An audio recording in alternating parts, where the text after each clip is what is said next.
Nah, kalian tahu nggak sih, Indonesia adalah produsen karet alam terbesar kedua di dunia. Artinya, kita punya potensi yang besar banget loh. Menurut Badan Pusat Statistik BPS, tahun 2023 nilai ekspor karet alam Indonesia mencapai 2,48 miliar dolar Amerika Serikat atau sekitar 37,2 triliun dengan volume ekspor 1,79 juta ton. Industri ini juga menjadi tumpuan ekonomi bagi lebih dari 2,5 juta petani kecil di Indonesia. Tapi pertanyaannya, apakah kita sudah maksimal mengolah menjadi produk yang bernilai tinggi? Yuk kita cek.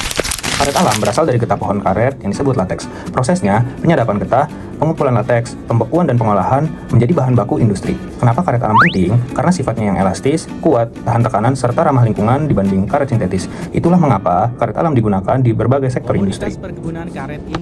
Nah, selanjutnya kita akan membahas produk dan juga potensi hilirisasi dari karet alam. Nah, produk yang dihasilkan sangatlah beragam, teman-teman. Dari bidang otomotif terdapat ban mobil, ban motor, pesawat, dan juga peredam getaran. Di bidang kesehatan terdapat sarung tangan medis dan juga kateter. Di rumah tangga terdapat karet gelang, alas kaki, dan juga karpet. Dan di industri berat terdapat conveyor belt, basket, dan juga komponen mesin. Artinya, teman-teman, karet alam ada hampir di setiap aspek kehidupan kita. Nah, di sini pentingnya hilirisasi. Kalau kita hanya ekspor bahan mentah, nilai tambah akan menjadi kecil. Sedangkan kalau diolah menjadi produk yang sudah jadi, nilai akan meningkat, akan membuka lapangan kerja dan juga memperkuat industri dalam negeri. Dengan produksi nasional tahun 2023 sebesar 2,24 juta ton, Indonesia sebenarnya punya bahan baku yang sangat besar untuk dikembangkan.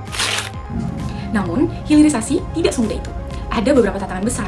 Yang pertama, fluktuasi harga global. Harga karet dunia sering tidak stabil.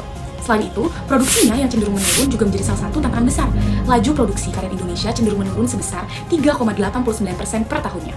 Penurunan produksi yang terjadi inilah terjadi secara signifikan sejak tahun 2022. Selain itu, ada penyakit gugur daun, disebabkan oleh jamur Pestalosteopsis sp.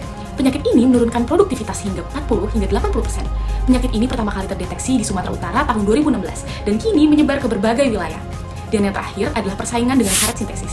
Namun di sisi lain, permintaan global terhadap produk seperti ban vulkanisir dan alat medis justru akan membuka peluang baru bagi karet alam Indonesia.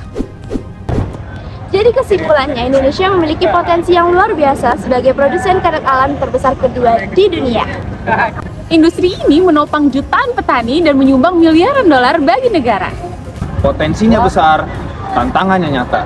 Namun, peluang pengembangannya jauh lebih besar. Dengan inovasi dan juga dukungan pemerintah, karet di Indonesia bisa menjadi produk unggulan di dunia, bukan hanya menjadi bahan mentah semata.